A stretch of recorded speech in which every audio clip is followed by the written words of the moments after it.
A data analyst starts noticing that his lunches are disappearing from the office fridge. He tries to handle it politely, hoping the problem will stop.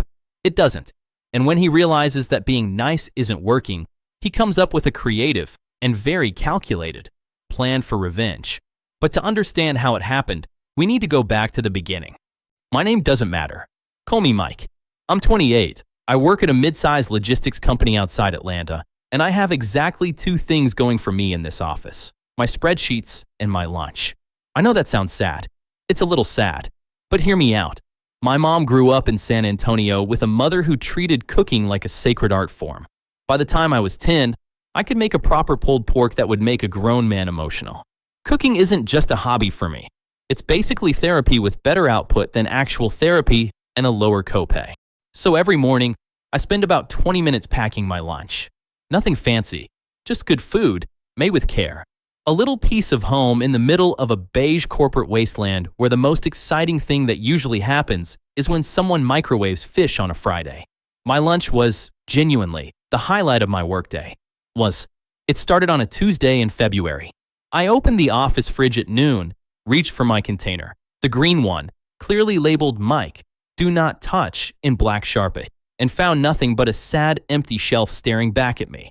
I stood there for a solid 10 seconds, just processing. I figured I'd left it at home. It happens. I grabbed something from the vending machine, ate a granola bar that tasted like sweetened cardboard, and moved on. Then it happened again the next Thursday. Then the Tuesday after that. At this point, I stopped assuming I was forgetful. I have a system.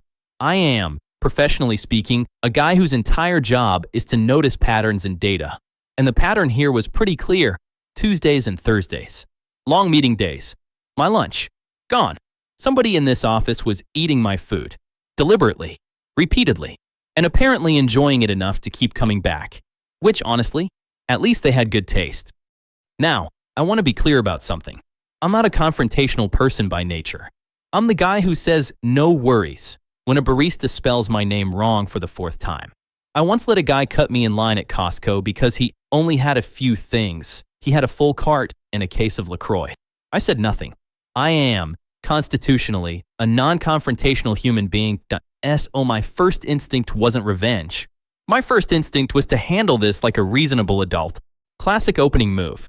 I taped a note directly to my container. Polite, clear, no passive aggression. It read, "Hey, this is my lunch. Please don't eat it.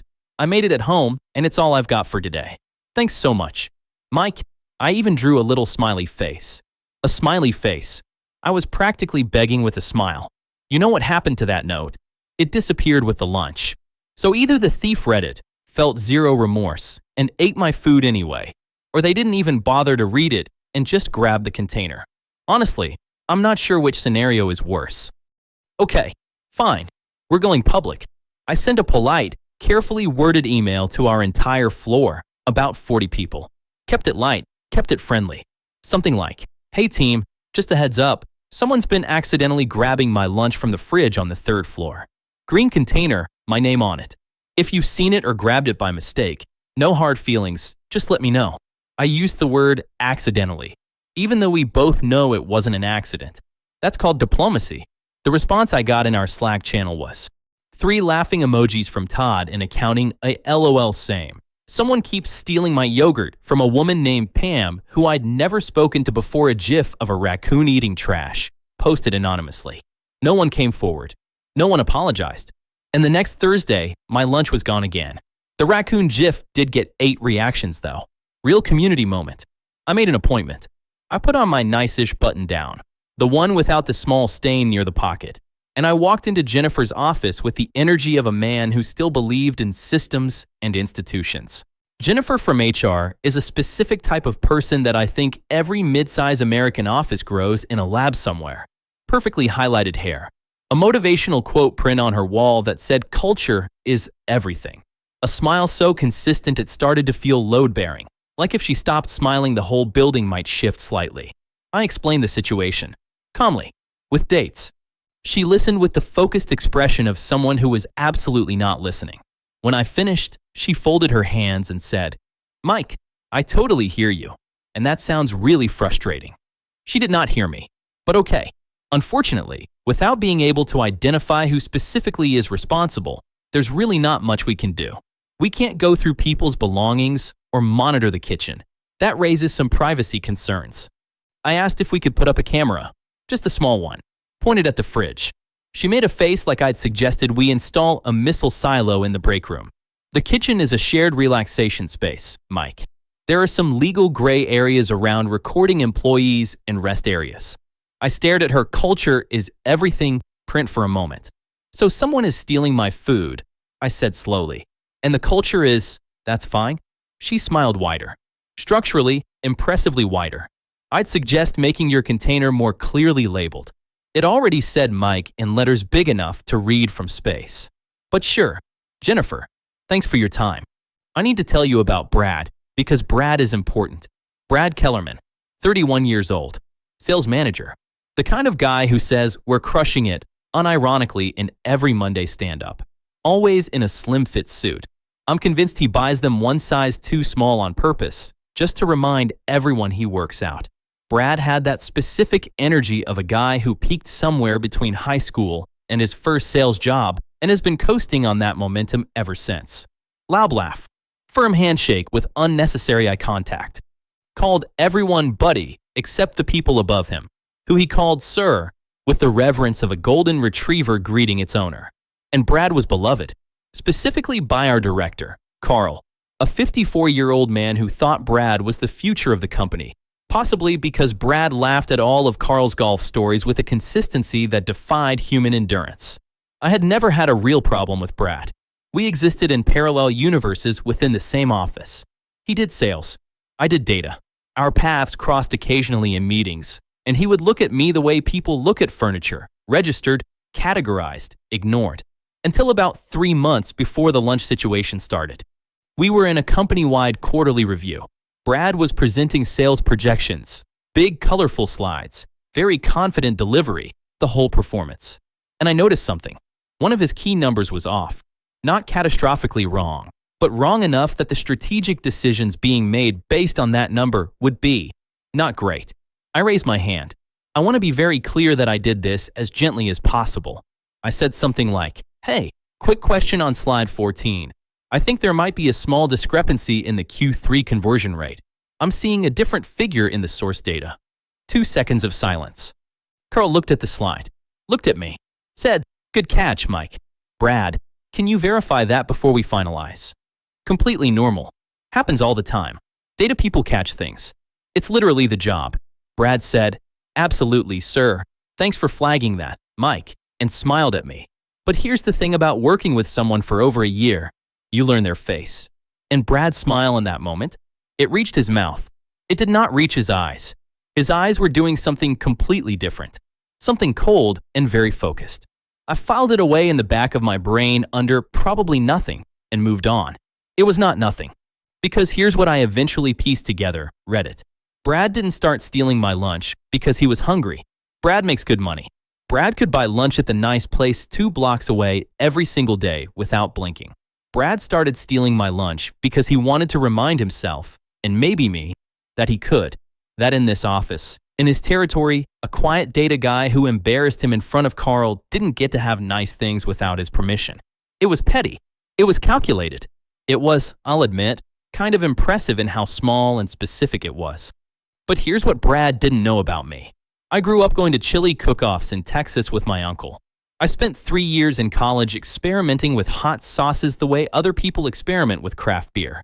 I have, in my apartment, a shelf dedicated entirely to hot sauce that my last girlfriend called a cry for help and that I call a hobby. And I had just ordered, from a specialty spice shop in South Carolina, a fresh bottle of Carolina Reaper extract. It was time to stop being diplomatic. Let me tell you something about Carolina Reaper extract that most people don't know, that it's not like regular hot sauce. You can't just pour it on something and taste the heat immediately. The capsaicin in concentrated extract binds to your pain receptors with the patience and commitment of a debt collector. It takes a minute to fully introduce itself, which means the first few bites of something laced with it taste completely normal. Maybe a little warm, pleasant, even, and then it finds you. I'm not a sadist. I want to be clear about that. The extract I used wouldn't send anyone to the hospital. It causes intense but temporary discomfort. No permanent damage. I know this because I've eaten the actual pepper, whole, on a dare in 2018 that I won. Technically, though I also cried in a Whataburger parking lot for 20 minutes afterward, so one is doing some heavy lifting there. The point is, I knew exactly what this would do. And I knew exactly what it wouldn't do. I was not poisoning anyone. I was educating them. With my lunch. Here's the thing about being a data analyst. You don't make moves without documentation. Intuition is for salespeople. Evidence is for people who want to actually win. So before I did anything else, I spent one more week just watching. I started keeping a note in my phone. Nothing dramatic, just dates and observations. Tuesday, February 27th, lunch gone. Meeting ran 10:15 to 12:30. Thursday, March 1st, lunch gone. Meeting ran 10 to 12:45. Tuesday, March 6th, lunch gone. Same way, always during my long morning meetings. Always my container specifically, Pam's yogurt, which she'd mentioned in that Slack thread, stopped disappearing around the same time mine started. Like whoever was doing this switched targets. Deliberately. That told me a lot. This wasn't random fridge grazing. This was intentional. This was personal. I also started paying attention to Brad in a way I hadn't before. Nothing obvious. I didn't stare at him or follow him around. I just noticed things. Like how he always seemed to be in the kitchen around 10 a.m. on Tuesdays and Thursdays, right before my meeting started. How he never brought his own lunch. How he'd come back to his desk sometimes with what appeared to be a very satisfied expression and a suspiciously empty paper plate. Circumstantial? Sure. But I'm a pattern guy. And the pattern had a name. The pattern wore slim-fit suits and called everyone buddy. I built it on a Wednesday night. Proper pulled pork. I'd had a pork shoulder in the slow cooker since that morning, rubbed with my grandmother's spice blend, which I will take to my grave. Toasted brioche bun. Homemade coleslaw with apple cider vinegar. Bread and butter pickles. A little drizzle of regular barbecue sauce on top. It looked incredible. Genuinely. If I saw that sandwich in a restaurant, I would order it without looking at the price, which is the highest compliment I can give any food. Into the meat. During the last hour of slow cooking, when everything was already tender and the flavors were deep and settled, I added the extract. About 4 drops into the entire batch of pulled pork. Stirred it in thoroughly, evenly distributed throughout. 4 drops. That's it. That's all it takes with this stuff. For context, 4 drops of Carolina Reaper extract into a full pulled pork sandwich is roughly equivalent to eating about 1/3 of an actual Reaper pepper. For someone who eats spicy food regularly, manageable, spicy, enjoyable even. For someone whose heat tolerance tops out at Chipotle's medium salsa, well, they'd find out. The smell, crucially, was indistinguishable from a regular pulled pork sandwich. Actually, if anything, it smelled better. There are some subtle fruity aromatics in Reaper peppers that blend nicely into barbecue spices. I had genuinely created a beautiful smelling trap. I felt a little like a very niche Bond villain. A Bond villain with excellent taste in sandwiches. Now here's where the analyst brain kicked in fully. I made 2 sandwiches. Identical in every way except for 4 drops of extract. Same bread. Same amount of meat. Same coleslaw. Assembled the same way. Put in the same style of green container. Labeled the same. The difference, on the bottom of the safe container, my actual lunch, I put a tiny dot of red marker, almost invisible unless you knew to look for it. I'd bring both to the office, put the trap sandwich on my usual shelf in the fridge, clearly labeled with my name, right where it always sat. Put the safe one in the back of the bottom shelf behind someone's leftover Thai food, in a spot where nobody would casually reach. If the thief went for mine, which, based on 3 weeks of data, they would. They'd get the trap. I'd eat mine from the back shelf at lunch. Simple, clean, elegant. I actually surprised myself with how calm I felt putting this together. No rage, no anxiety. Just the quiet satisfaction of a man who has identified a problem, gathered sufficient data, and implemented a targeted solution. My college statistics professor would have been proud. Probably. This part is important, Reddit.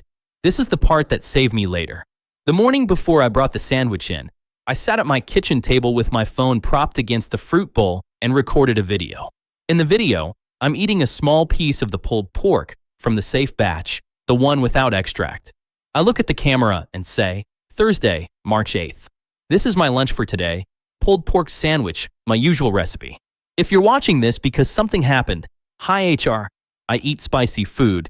This is normal for me. Have a great day." Then I emailed the video to myself. Timestamped. Documented. I also kept the receipt from the specialty spice shop where I'd bought the extract 3 weeks earlier. And I kept the bottle, which clearly listed all ingredients and the FDA-compliant labeling. Because yes, Carolina Reaper extract is a completely legal food product you can buy on Amazon, in Whole Foods, and in approximately every kitchen store in the American South. I was not doing anything illegal. I was seasoning my food according to my own personal preferences. If someone chose to eat my food without my permission and had a bad time, that was, from a purely legal standpoint, entirely a consequence of their own decision-making. I'd actually looked this up. Spent an evening going down a rabbit hole of food law and workplace regulations. Turns out, I made my own food the way I like it, and someone stole and ate it, is a remarkably solid legal position. Brad had no idea he was about to walk into something that had been planned with the thoroughness of a minor military operation. He just thought he was getting a free sandwich. I came in early, 8:45 a.m., which for me is aggressive. I'm usually a 9:05 guy and proud of it. I went straight to the kitchen, put the trapped sandwich on my shelf, green container, name facing outward so you couldn't miss it even if you were actively trying to. Walked to my desk, opened my laptop, answered some emails. At 10 o'clock, I walked into the conference room for our Thursday operations meeting, a meeting that, historically, ran until at least 12:30. I took a seat near the glass wall, the kind where, if you tilted your head just slightly, you could see the hallway leading to the kitchen. The meeting started. I participated. I had opinions about the Q2 logistics projections. I was a professional and a contributing member of this team, and I waited.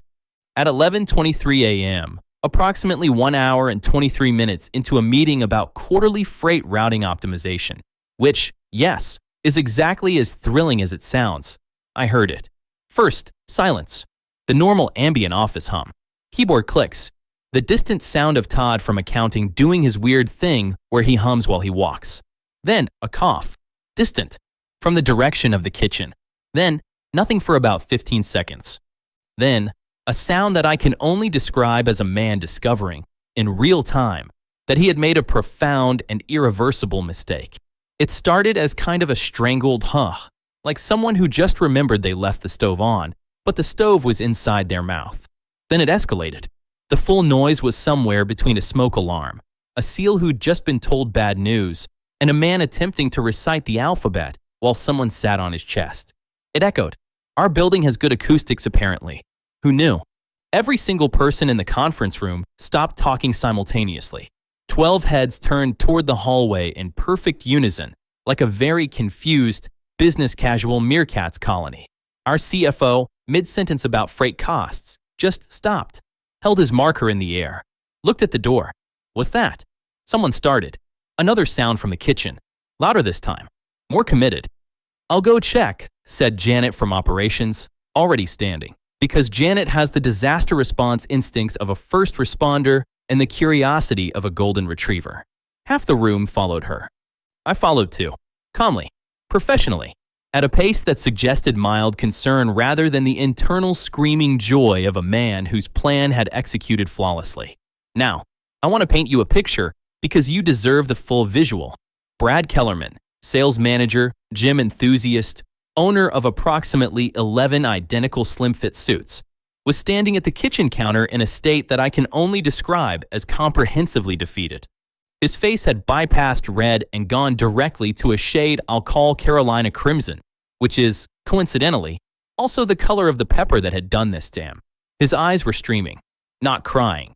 His body had simply decided, unilaterally and without consulting him, that it needed to produce as much liquid as physically possible from the face region. He was fanning his open mouth with both hands simultaneously. Both hands, flapping. A grown man in a $200 dress shirt, fanning his own mouth like he was trying to cool down a hot pocket, making a continuous sound like ha, ha, ha.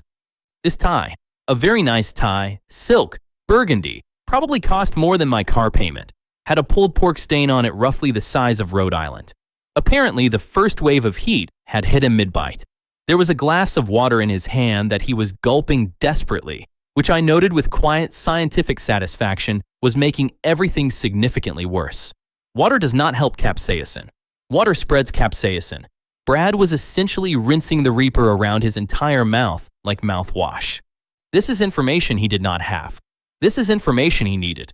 On the counter next to him, my green container. Open. My name clearly visible on the lid. The sandwich approximately 60% consumed, which told me he'd gotten through over half of it before the extract fully introduced itself to his central nervous system. He'd been enjoying it right up until the moment he very much wasn't. 12 people stood in the kitchen doorway. Nobody spoke for a solid 3 seconds. Janet broke the silence. Brad whipped around, saw the audience. And here's where I truly gained a new respect for Brad's commitment to his own persona. Even in this condition, even streaming from the eyes, even actively fanning his own face, his first instinct was to try to look like this was fine, like he had this under control. He straightened up slightly, adjusted his tie, smeared the pulled pork stain further in the process. "I'm good," he said, with the voice of a man who was absolutely not good. The word good came out approximately 2 octaves higher than his normal speaking voice. Dogs in the surrounding neighborhood probably heard it. "You're crying," said Kevin from IT, helpfully. "I'm not crying. It's just..." Brad gestured vaguely at his entire face situation, apparently unable to provide a satisfying explanation for the waterfall currently happening there. "It's allergies. In March. In Atlanta." "Sure, Brad. Allergies." Now, here's where Brad made his fatal error. And I want you to appreciate this, because this is the moment where Brad did all of my work for me, completely for free, without me saying a single word. He looked at me. I was standing near the back of the group, arms crossed, expression neutral, the picture of mild workplace concern. And something about seeing my face apparently bypassed whatever remained of Brad's rational decision-making, because he pointed at me, actually pointed, full finger extension, and said, loudly, in front of 12 witnesses and our CFO, who had also wandered over at this point, "What did you put in that? You did this on purpose." The kitchen went very quiet. I tilted my head slightly. "In what, Brad?" He gestured at my container. "This? I ate your..." It was just sitting there and he stopped. Watched the realization arrive on his own face in real time. It was like watching someone walk confidently into a glass door in slow motion. You could see the exact moment he understood what he'd just said. He had just announced, to a room of 12 people including our CFO, that he had eaten food out of a container with my name on it. Voluntarily. Repeatedly, by implication. Janet from operations, who I now consider a personal hero, said very slowly, "Wait, you've been eating Mike's lunch." Brad opened his mouth, closed it, opened it again. His face was doing approximately 6 different expressions at once. None of them good. It was, "Brad," said our CFO, with the tone of a man who had just added something to a mental list he didn't want to be adding things to. "Is that Mike's container?" The silence that followed was the most beautiful silence I have ever experienced in my professional career. What happened next was, I'll be honest with you, something I did not plan but will treasure forever. Someone, I think it was Pam, the yogurt lady from the Slack thread, God bless her, disappeared for 30 seconds and came back with a small carton of whole milk from the fridge. She handed it to Brad wordlessly, with the solemn energy of a medic on a battlefield. Brad grabbed it and drank it like a man who had been in a desert for 3 weeks.